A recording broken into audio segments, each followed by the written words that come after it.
देश का पहला चैनल, देश का अपना चैनल।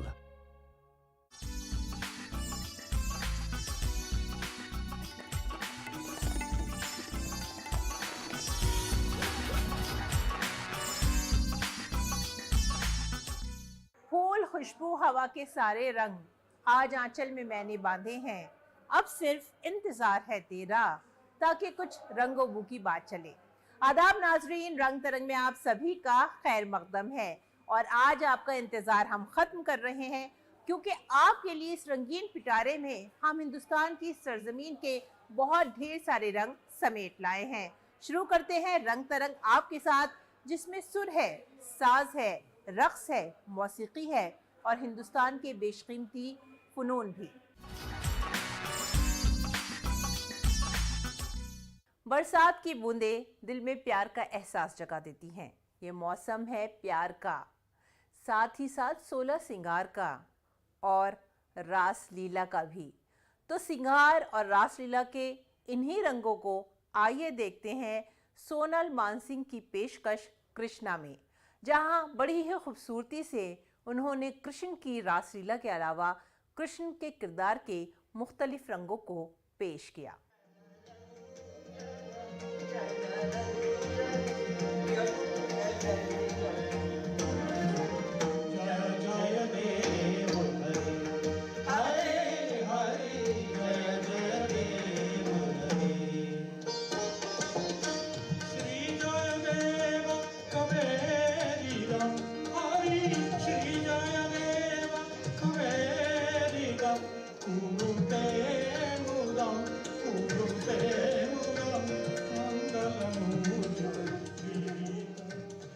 श्री कृष्ण को कन्हैया, माधव, श्याम, गोपाल, केशव और वासुदेव जैसे नामों से जाना जाता है। कृष्ण में 16 कलाएं या दिव्य गुण माने जाते हैं। पूरे भारत में कृष्ण के जन्म को जन्माष्टमी के रूप में मनाया जाता है और भगवान कृष्ण की लीलाओं को जब मंच पर प्रसिद्ध नृत्यांगना सोनल मानसिंह प्रस्तुत करें तो बात ही अलग हो जाती है।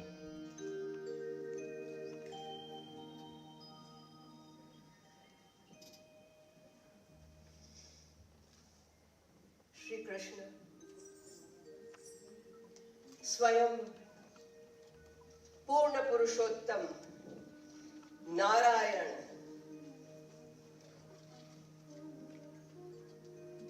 जिन्होंने जन्म लिया है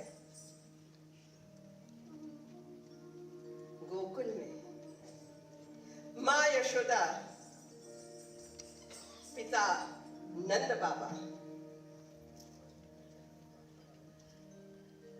देखा आपने सुंदर लाल लाल ओंठ,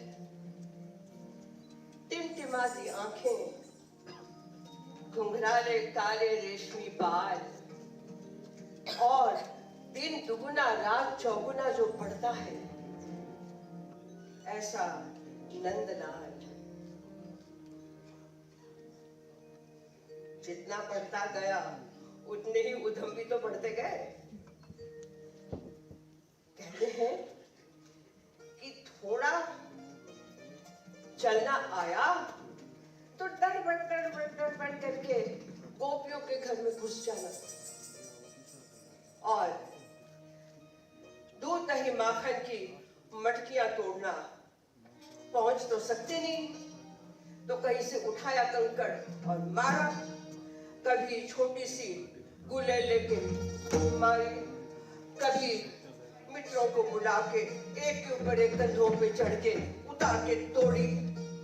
अब एक दिन ऐसा हुआ, अकेले ही थे, चले गए। वहां गोकुल में तो सबके द्वार खुले ही रहते थे, आज की तरह नहीं था, तो चले गए और फिर ले गए थे साथ में कंकड़ पत्थर।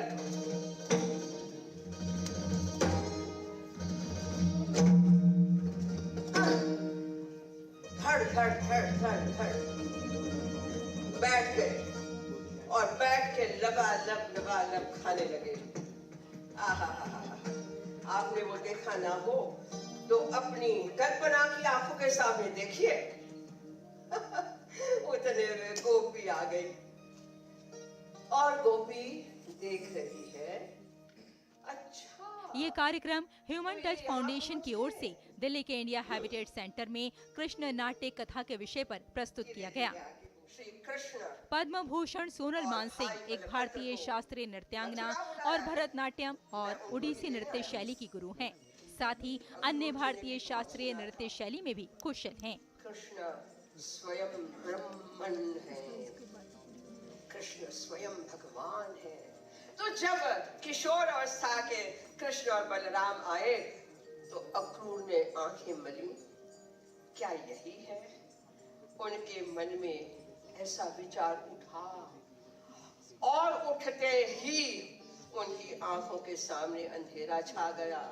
उन पलों में उन्होंने श्री कृष्ण के विश्व रूप के दर्शन किए। अक्रूर जी, श्रीमद् भागवत कहता है, प्रथम थे जिन्होंने कृष्ण के विश्व रूप का दर्शन किया।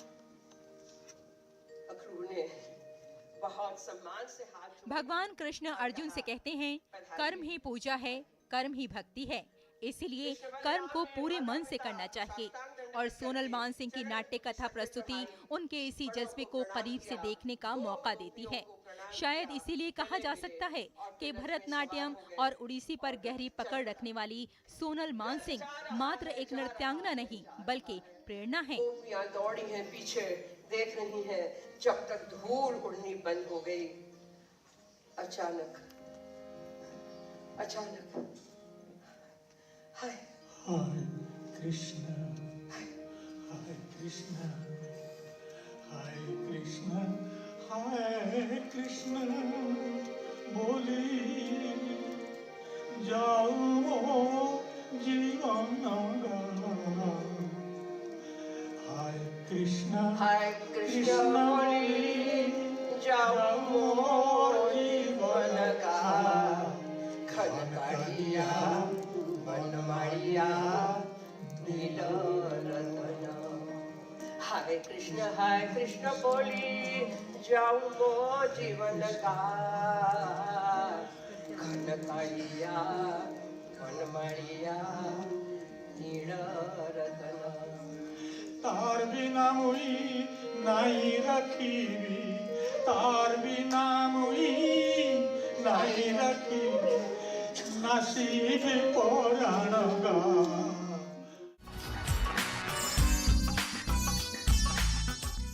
उस गैरत नाहीद की हर तान है दीपक, शोला सा लपक जाए है आवाज तो देखो।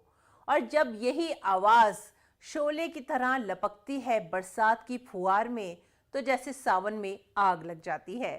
तो चलिए आपको लेकर चलते हैं मौसीकी के सुरों से भरी एक ऐसी खास महफिल में, जहां पर आपको एक ऐसी फनकारा नजर आएंगी जिन्होंने अपनी आवाज के जादू से हर किसी पर जादू कर दिया।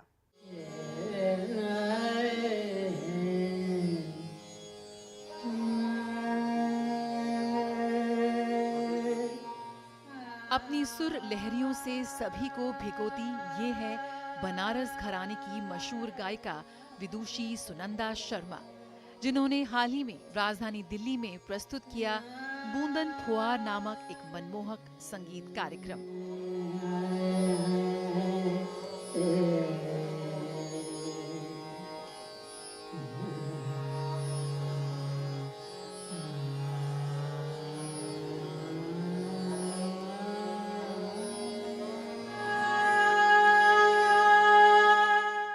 गिरिजा दर्शन ट्रस्ट द्वारा आयोजित इस संगीत कार्यक्रम में भारतीय शास्त्रीय संगीत की मनमोहक धुनों के माध्यम से मॉनसून की एक भावपूर्ण खोज प्रस्तुत की गई।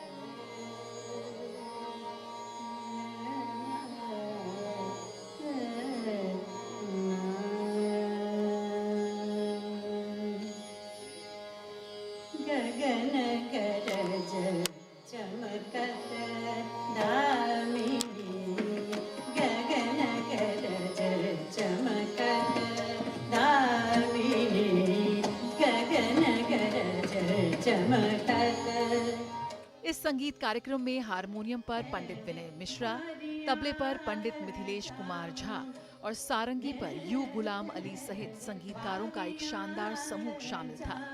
साथ मिलकर इन्होंने एक ऐसा संगीतमय अनुभव तैयार किया जो बरसात के मौसम में मौजूद सभी दर्शकों को भिगो गया।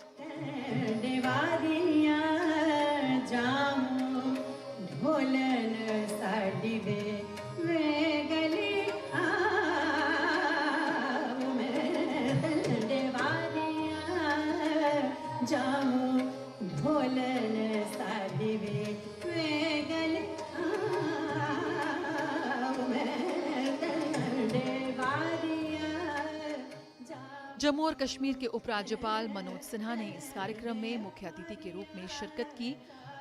इस मौके पर उन्होंने कहा कि मॉनसून संगीत उत्सव बूंदन फुहार भारतीय शास्त्रीय संगीत का एक सुंदर उत्सव प्रस्तुत करता है।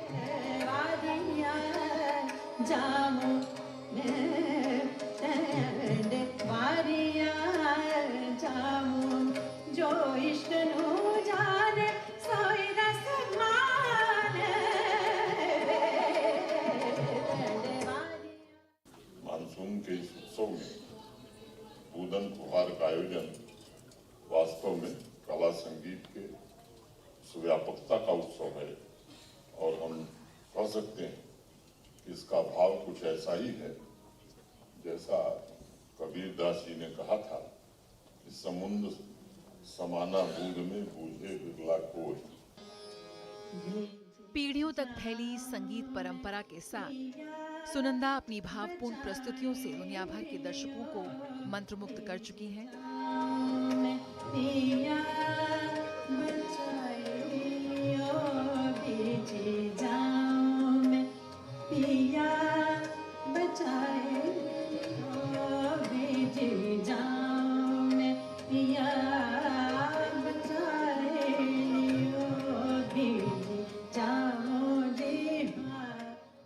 गुरु शिष्य परंपरा में उनके गहन प्रशिक्षण ने उनकी कलात्मकता को पूर्णता तक पहुंचाया है।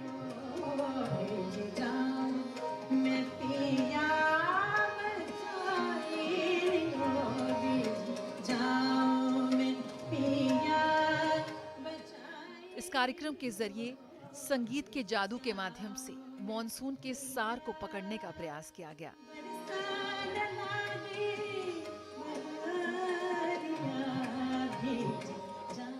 बारिश की लय के साथ प्रकृति जीवंत हो उठती है। सुनंदा शर्मा की मधुर आवाज ने दर्शकों को मंत्रमुग्ध कर दिया।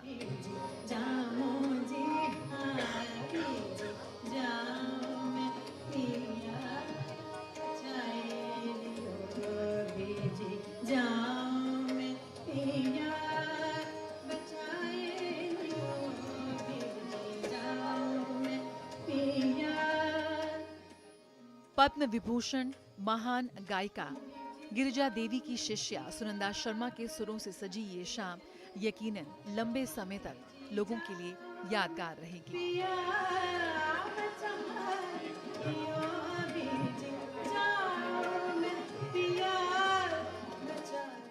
जया सिन्हा, रंग तरंग, डीडी न्यूज।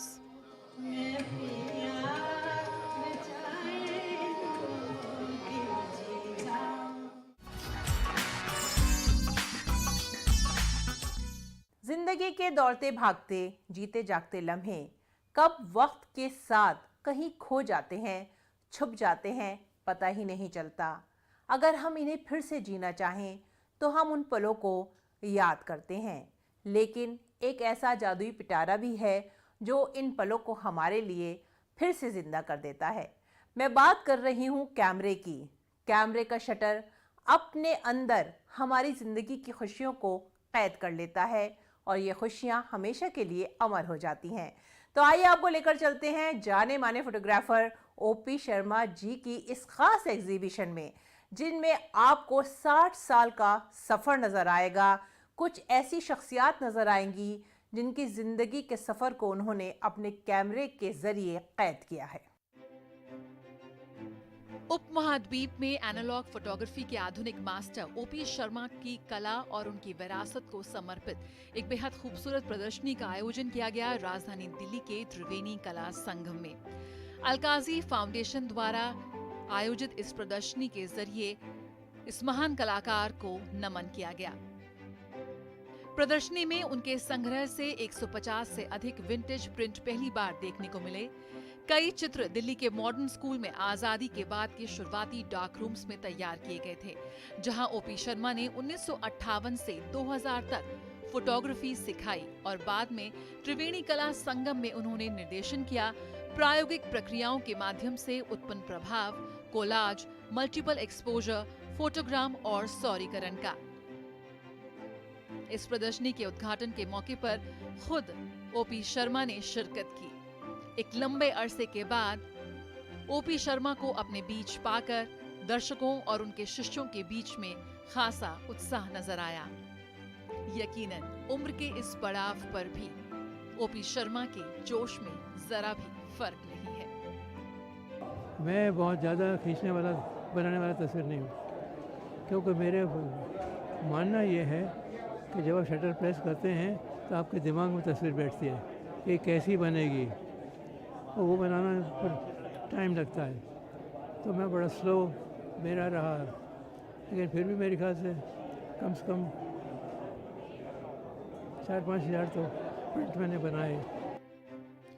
ये प्रदर्शनी सचित्रवाद पोस्ट की अब तक अनछुई दूसरी लहर को दर्शाती है। भारत में एनालॉग प्रिंट मेकिंग और प्रयोग का फोटोग्राफिक इतिहास रहा है। ये चित्रकारों की प्रतिबद्धता और आशावादी दुनिया को उजागर करने का एक प्रयास है। इस मौके पर ओपी शर्मा जी के कई शिष्य भी एकत्र हुए। तो यहाँ पे जो हम देख रहे हैं वो उनके ओवर मल्टीपल डेकेड्स का काम है। एंड इसमें I think for anyone who's seeing this exhibition today, आपको ऐसे बहुत सारे प्रिंटिंग टेक्निक्स, फोटोग्राफिक टेक्निक्स देखने को मिलेंगे जो डिस्क्राइब करते हैं एक अर्ली जनरेशन ऑफ फोटोग्राफी का जो वैल्यू सिस्टम था इन प्रिंटिंग एंड एक्सपेरिमेंटल फोटोग्राफी। तो उसका काफ़ी रेंज दिख जाएगा आपको।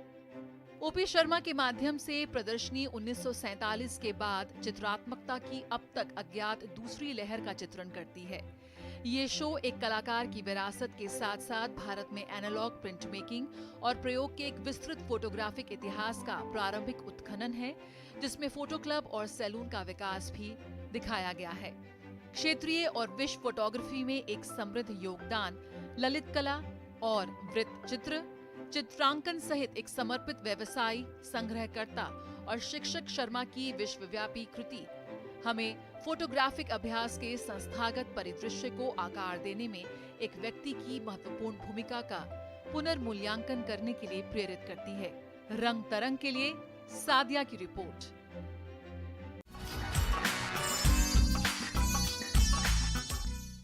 किस्से, कहानियां, दास्तानें हाल, माजी और मुस्तकबिल को एक साथ जोड़ देती हैं। सदियों पुरानी कोई कथा जब आप सुनते हैं तो ऐसा लगता है कि ये कहानी तो शायद इस दौर में भी कहीं ना कहीं आपको नज़र आ जाएगी। किरदार बदलते रहते हैं, लेकिन कथाएं और दास्तानें फिर से खुद को दोहराती हैं।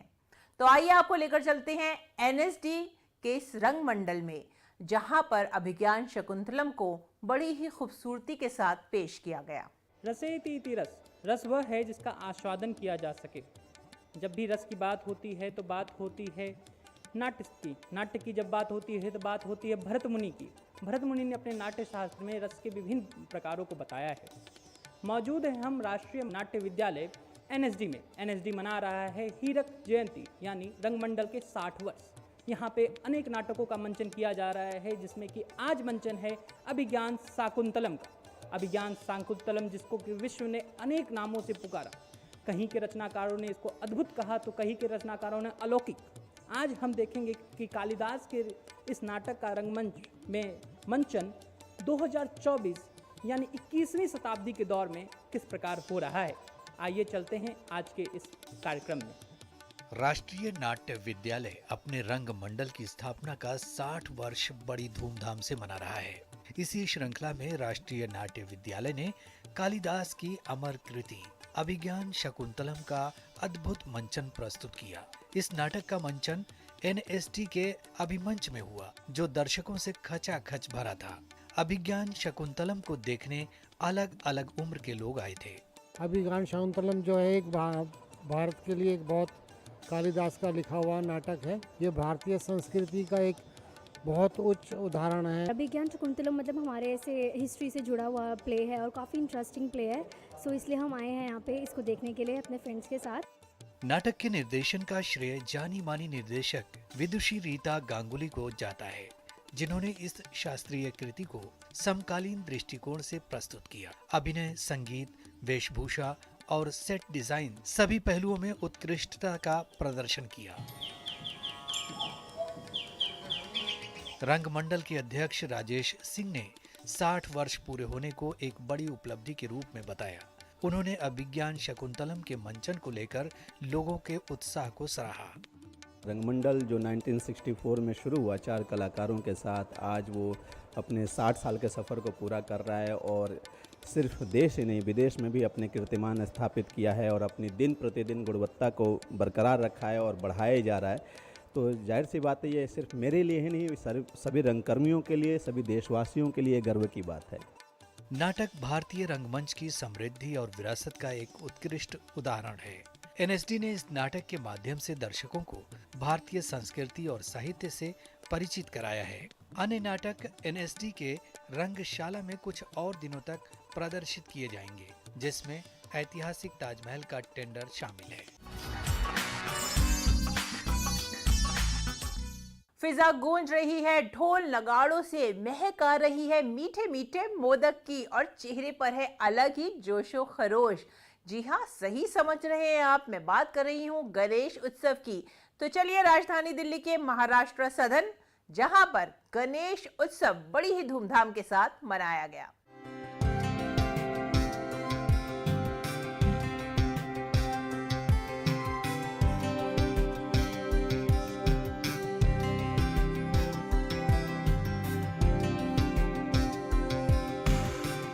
गणपति बापा के साथ साथ इस महाराष्ट्र सदन में गणेश उत्सव के दौरान पूरा महाराष्ट्र उठकर यहाँ पर आया हुआ है। आप यहाँ देख सकते हैं खास तौर पर स्टॉल्स लगाए गए हैं, जहाँ पर महाराष्ट्र की आर्ट एंड क्राफ्ट, वहाँ की संस्कृति की बहुत ही खूबसूरत झलक देखने को मिल रही है। यहाँ पर गणपति बापा की तस्वीरें हम देख सकते हैं। यहाँ पर जो सजावट का सामान हम करते हैं, जो इस्तेमाल करते हैं, सजावट के दिए, खास तौर पर जो महाराष्ट्र डिज़ाइन है वो यहाँ पर प्रदर्शित किया गया है, ताकि लोग जो यहाँ पर आ रहे हैं गणपति बापा से आशीर्वाद लेने, वो गणपति पापा के साथ साथ जो महाराष्ट्र की संस्कृति है उसकी भी एक झलक यहाँ महसूस कर सके। यहाँ पर खास तौर पर जो महाराष्ट्र की साड़ी है वो यहाँ दिखाई गई है। थोड़ा बताइए क्या कुछ लेकर आए हैं आप महाराष्ट्र से? हम लोग महाराष्ट्र की जो स्पेशल पैठनी है वो येवला से लेके आए हैं। उसमें पैठनी दुपट्टा भी है, पैठनी टोपी भी है और ब्लाउज पीस भी है। कुछ एक खोल के दिखाइए। महाराष्ट्र की साड़ी की क्या खासियत होती है? So Maharashtra sari has 2 combinations particularly। जैसे ये प्योर सिल्क में बनती है और ये वीवर्स हैंडलूम पे बनाते हैं, तो यही इसकी खासियत है। One weaver actually take 2 to 2.5 months to actually weave the complete sari. So the sari, the elegance itself explains everything. We have one piece which she'll explain. तो ढाई महीने लगे करीब इस साड़ी को बनने में। हाँ मैम, ये टिश्यू पैटर्न ही है, ये मशीन मेड होती है। जो हैंडलूम वाली होती है ना उसको 2.5 महीने लगते हैं। और ये जो इरकल है ये हैंडलूम वाली साड़ी है जो महाराष्ट्र और कर्नाटक की बॉर्डर पर बनती है। जो इसमें खन होता है, खन फैब्रिक, जिसमें ये उमनिया डिज़ाइन भी है और हाथी मोर वाले एक स्पेशल डिज़ाइन होता है। और एक गायत्री बॉर्डर वहाँ का स्पेशल है और महाराष्ट्र में भी बॉर्डर पे बनता है। जैसे ये इरकल हो गई, तो ये सोलापुर डिस्ट्रिक्ट की ये फेमस साड़ी है मतलब। और पैठनी में ये मोर वाला डिज़ाइन रहता है, असावली बॉर्डर बोलते हैं उसको, और अलग अलग लोटस टेम्पल वाला भी डिज़ाइन रहता है इसमें। बिल्कुल, तो ये हैंडलूम साड़ी है, यानी कि हाथ से बनी हुई है और ख़ास तौर पर सोलापुर से आप कह सकते हैं ये साड़ी आई है। तो महाराष्ट्र सदन में आए हैं यहाँ पर गणेश उत्सव का लुत्फ उठाने, तो यहाँ पर इस महाराष्ट्र का इस जायके का भी हम लुत्फ उठा सकते हैं। बिल्कुल, ये है, उसको टोप पल्लू बोलते हैं। एक मिनट में आपको दिखा दूँ, ये इसकी स्पेशलिटी है। मतलब ये वाला जो है ना ये टोप पल्लू बोलते हैं। और इन जो कॉटन की साड़ी है उनको सिल्क मार्क भी है। ओके, तो बहुत ही खूबसूरत और ख़ास तौर पर जो वहाँ जिस तरह से साड़ी बनती है, पहनी जाती है, वो यहाँ पर प्रदर्शित की गई है। और बिना खान पान के, बिना मिठास के किस्सा सेलिब्रेशन, तो उसकी झलक आप यहाँ देख सकते हैं। खास तौर पर जो मोदक हैं जो बहुत ही मशहूर हैं महाराष्ट्र के मोदक, वो यहाँ पर बनाए गए हैं और यहाँ पे परोसे जा रहे हैं। और वड़ा पाव जो कि मुंबई की पहचान है, हमारे महाराष्ट्र की पहचान है, उसे भी यहाँ पर बेचा जा रहा है। क्या कुछ वहीं के मसाले और वहीं के सब लेकर आए हैं आप महाराष्ट्र के? ये सारा होममेड बनाया हुआ है और जो भी है पूरा ऑथेंटिक है इसमें, महाराष्ट्र का ऑथेंटिक वड़ा पाव और अपना ये मोदक है मैडम। हाँ, मोदक के बारे में थोड़ा बताइए। हाँ, ये मोदक में ड्राई फ्रूट भी हैं, प्योर देसी घी में बनाए हुए और पूरे होममेड है मैम। अच्छा, हमारे पास फ्राइड भी है, फ्राइड मोदक भी है, उसमें नारियल की फिलिंग होती है और ड्राई फ्रूट है उसके अंदर। तो खाने में एकदम टेस्टी है मैम। बिल्कुल, तो घर का जैसा स्वाद मिलेगा। तो घर जैसा स्वाद यहाँ पर मिल रहा है। मोदक है, वड़ा पाव है और एक कोशिश की गई है यहाँ पर कि जो महाराष्ट्र की जो संस्कृति है, वहाँ के जो जायके हैं, उसकी झलक यहाँ पर मिल सके उन तमाम लोगों को जो पहुँच रहे हैं यहाँ पर गणपति बप्पा के दर्शन करने के लिए।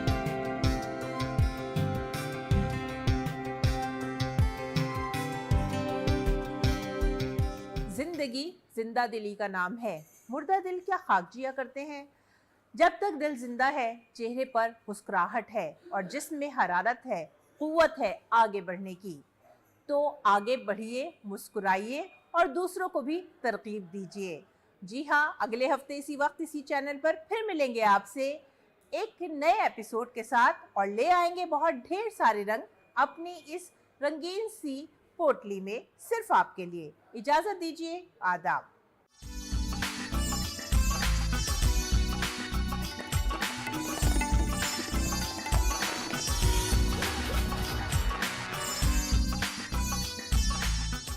मन की बात है जन जन की।